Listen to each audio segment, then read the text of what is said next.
and welcome back to the channel. If this is your first time here, I'm Ramira Arlilia, the owner of Your Milk LLC, where I create handcrafted skincare and self-care products. Instead of just listening to true crime stories in the background while I'm in my makeshift studio, I've decided to share them with you all every Saturday. So sit back, hit the subscribe button, and relax as we take on a new journey while I craft a new creation. Check out the description box below for more details on what I'm making, and feel free to explore our website while you're there. Now, let's make a batch of handmade soap as we get into today's story. Warning, this video was brought to you by a Midwesterner using Google Translate. Mispronunciations may apply. On a warm November day in 1986, in the busy area of Johannesburg, a baby boy named Oscar Pistorius was born. This was during a time when the region was known as Transvaal Province, now part of Gauteng Province in South Africa. Oscar grew up in a Christian family with an older brother and a younger sister. Their Afrikaner roots were mixed with some Italian heritage from his maternal great-grandfather, who was an Italian immigrant to Kenya. Oscar's first language was Afrikaans, but he was also fluent in English. From the start, life threw challenges at Oscar. He was born with a condition where the fibula bones were missing in both of his legs. At just 11 months old, he had a surgery to have both of his legs amputated halfway between his knees and ankles. But despite this, his spirit stayed strong.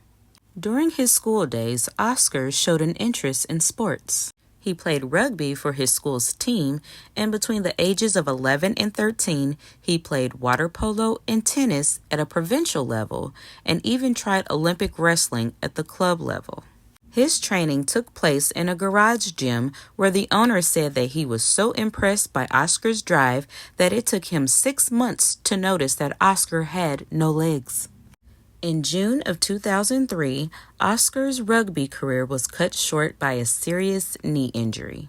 While recovering at the hospital, he found a new passion: running. Oscar started his journey as a sprinter in January of 2004. His first racing blades were made by South African prosthetist Francois van der Walt, but soon he switched to advanced blades from the Icelandic company Oscar, fitted by American prosthetist and Paralympic sprinter Brian Fraser. Guess how many times I got tongue-tied and had to re-record that last sentence? Leave your guesstimation in the comments below. While chasing his athletic dreams, Oscar started studying for a Bachelor of Commerce in Business Management with Sports Science at the university.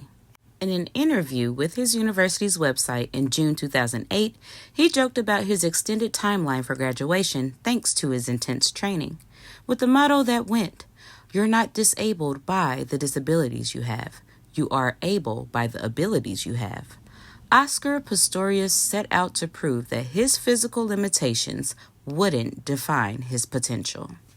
As one could imagine, there was a lot of controversy around the blades that Oscar Pistorius used during his racing events. This same year is when Cat Williams debuted his infamous comedy special, It's Pimpin' Pimpin'. And since I'm not one to reinvent the wheel, I will let Cat Williams explain the controversies that surrounded Oscar Pistorius during the height of his career. He ran track for a motherfucking living, and he lost both his motherfucking legs. Now, I hate losers and quitters, but I feel like if you run for a motherfucking living and you lose both of your motherfucking legs, you should be allowed to sit this motherfucker out. You have done everything there was for you to do.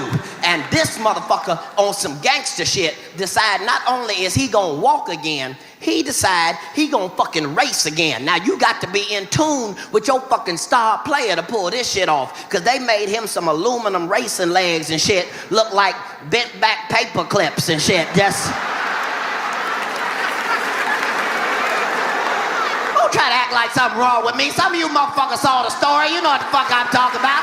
It looked like bent back paper clips, like 2 baby boomerangs and shit. That's what he had to run on. That motherfucker had to be in tune with his star fucking player, because sometimes motherfuckers ain't gonna have your back like you think you should. And this motherfucker now gotta come in on his aluminum racing legs and race again. And he gotta try to come in and be all calm and smooth and not draw too much attention to himself. Tink, tink, tink, tink, tink, tink, tink, tink, tink, tink, tink, tink, tink, tink.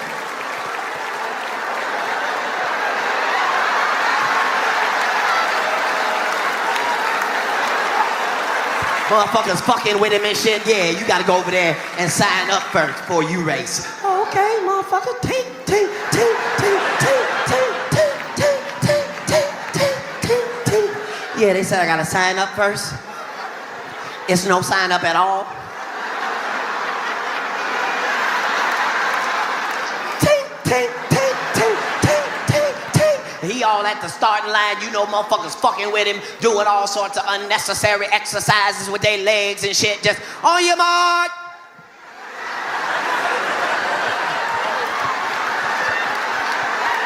Tink, tink, tink, tink, tink, tink, tink.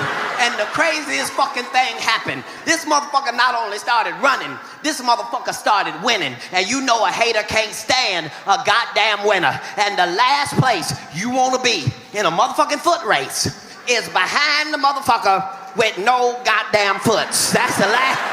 I bet that motherfucker was mad as shit.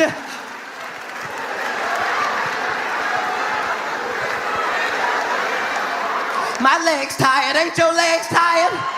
His legs ain't tired. He just take.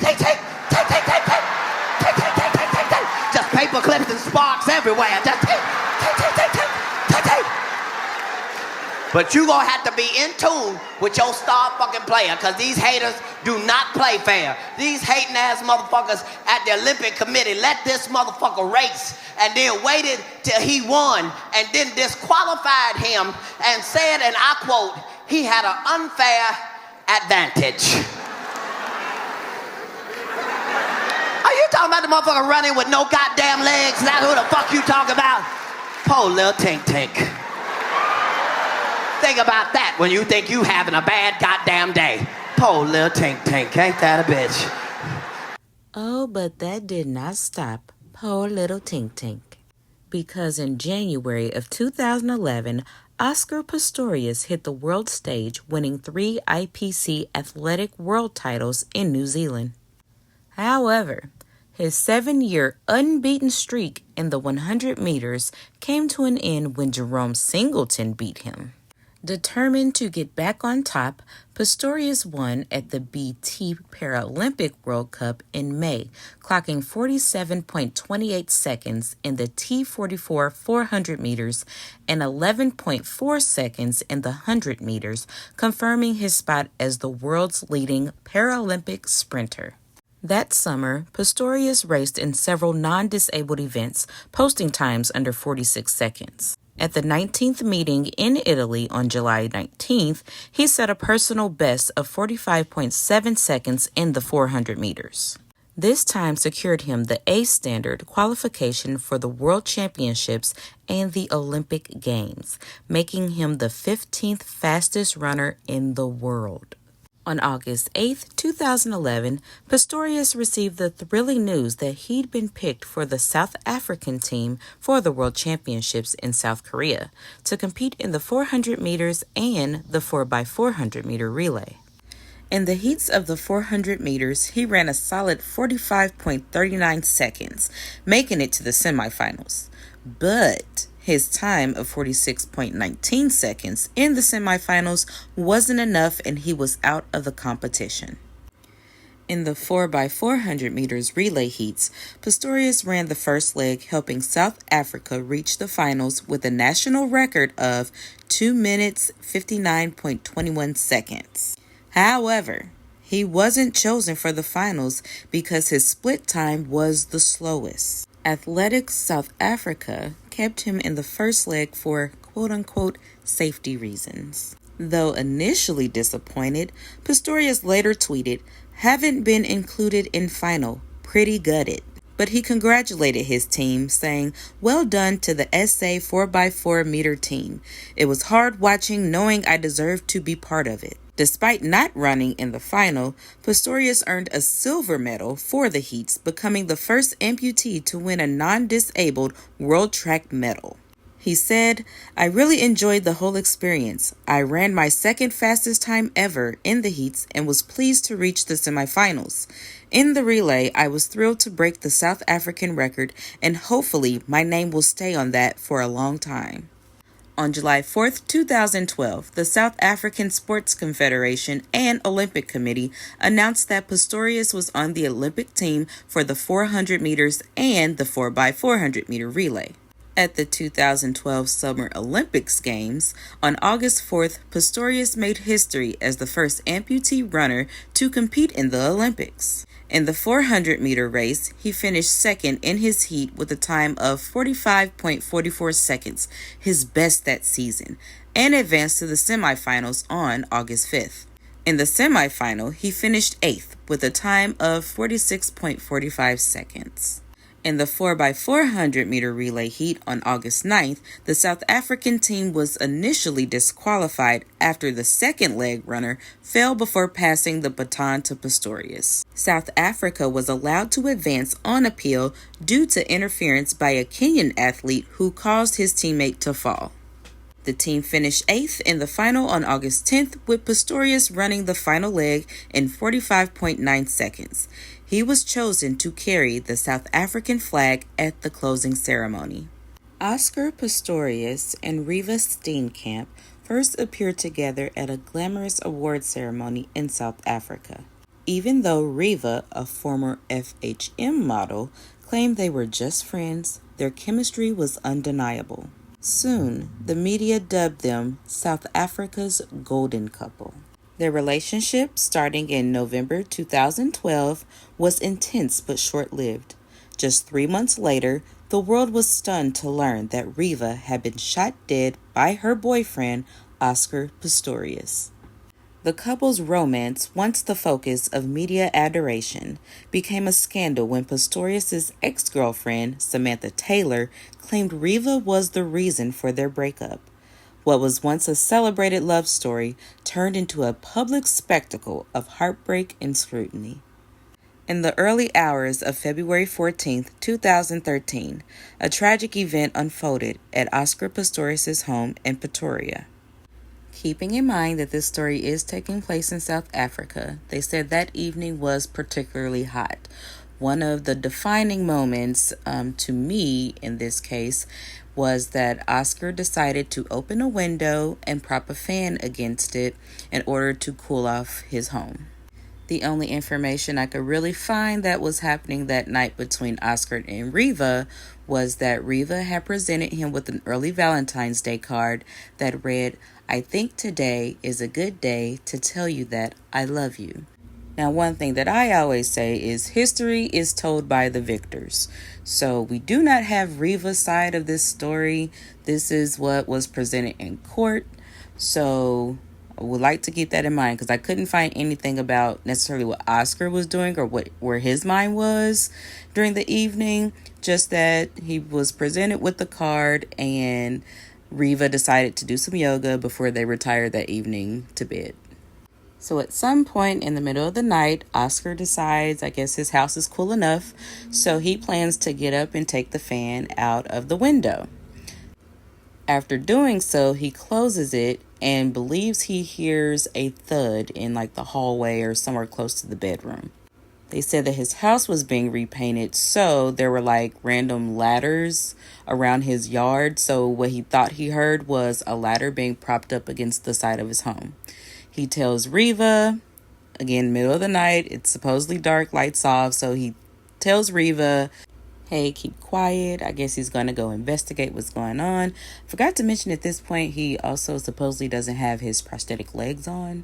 So I feel like it would have been safer to wake her up, maybe to help you out, or call for help on the phone. But again, I wasn't there. Don't know where his mind was.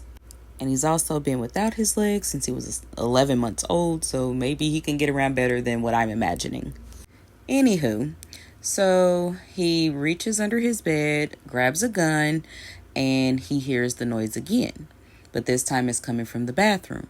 So he shoots 4 shots into the bathroom door. Now this is where it gets suspicious for me. I understand it's the middle of the night. I understand your senses can be heightened, especially if you think you have an intruder. But logically, why wouldn't you think that she may have gotten up to use the restroom? Like, why did you automatically go to intruder and then shoot instead of saying, hey, who's that? You're armed, so I would feel like you can yell and maybe get yelled back at and then like, okay, that's not Reeva, and shoot or something. I don't know. Anywho, so he shoots into the door and he hears a thud. So after he hears that thud, only then does he decide to investigate what was behind the door. And he's able to see that it's Reeva, who is mortally wounded by the gunshots. He grabs a bat, breaks down the door, pulls her out, calls for help, and ultimately, unfortunately, Reeva loses her life due to this. In trial, he does admit to shooting Reeva 4 times and ending her life, but he claims that he believed that it was an intruder in their home. This is why I say history is told by the victors. What led up to him either thinking it was an intruder or possibly being in a rage to shoot Reeva? What was going on in the short-lived relationship? They were together 3 months. Not saying long-term that would be okay, but what could have happened in 3 months to where you shot her 4 times in the middle of the night? The murder trial started on March 3rd, 2014 in the Pretoria High Court. The trial was delayed on May 20th, 2014 until June, allowing Pistorius to undergo a psychiatric evaluation to assess his mental state. The judge approved this evaluation at the request of the prosecutor after their forensic psychiatric defense witness diagnosed Pistorius with generalized anxiety disorder. When the trial resumed on June 30th, 2014, the evaluation confirmed that Pistorius could be held criminally responsible. The prosecutor declared Mr. Pistorius did not suffer from a mental illness or defect that would have made him not criminally responsible. The defense closed this case on July 8th, and closing arguments were heard on August 7th and 8th. On September 12th, Pistorius was found guilty of culpable homicide and 1 charge of reckless endangerment for firing a gun in a restaurant. He was cleared of 2 other firearm-related charges involving illegal ammunition and shooting through a car's sunroof.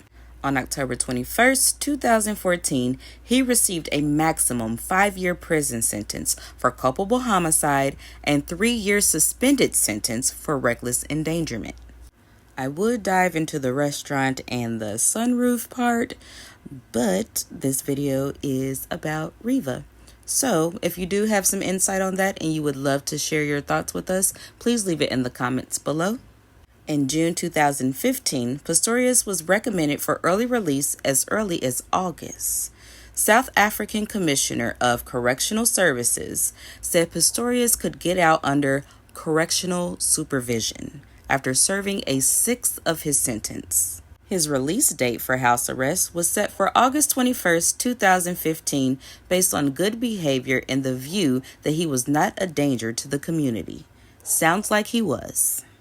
He was to stay under house arrest and do community service, but on August 19th, Pistorius was put back in the prison to return to his cell, where he was sentenced to spend at least a year behind bars. On November 3rd, 2015, South Africa's Supreme Court of Appeals overturned Pistorius' culpable homicide conviction and convicted him of murder. The court ruled that Pistorius must have foreseen that firing into a small toilet cubicle with a high-caliber firearm would likely result in death. The case was referred back to the trial court for a new sentencing hearing, which took place on April 18th, 2016. On July 6, 2016, the judge in the Pistorius case sentenced him to 6 years in prison for murder. That was considered by many to be a lenient sentence, sparking public outrage and prompting the National Prosecuting Authority to appeal for a longer sentence. The Supreme Court of Appeal heard the appeal and on November 24th, 2017, increased Pistorius' sentence to 13 years and 5 months in prison, ruling that the initial 6-year term was too short given the severity of the crime. Despite initially being considered for parole in March 2003, Pistorius was denied early release due to opposition from Reeva Steenkamp's parents, who felt he had not shown sufficient remorse or rehabilitation. However, on November 24, 2003, it was announced that Pistorius would be released on parole. His release took place on January 5, 2024, under strict conditions that will remain in place until his sentence expires on December 5, 2029. Reeva Steenkamp's mother, June Steenkamp, who had forgiven Pistorius during his trial, founded the Reeva Steenkamp Foundation to advocate against domestic violence and support victims' families. The case remains a poignant reminder of the consequences of violence and the complexities of justice. Let's keep the discussion alive in the comments. What aspect of Oscar's story resonated with you the most? Do you believe justice was served in his case? Let's discuss and remember to be respectful of each other's viewpoints. Thank you for joining me on this journey. If you enjoyed this video, don't forget to like and subscribe for more content. I am on the road to 200 subscribers and I would truly appreciate if you can help me get there. Until next time, self-care and stay safe.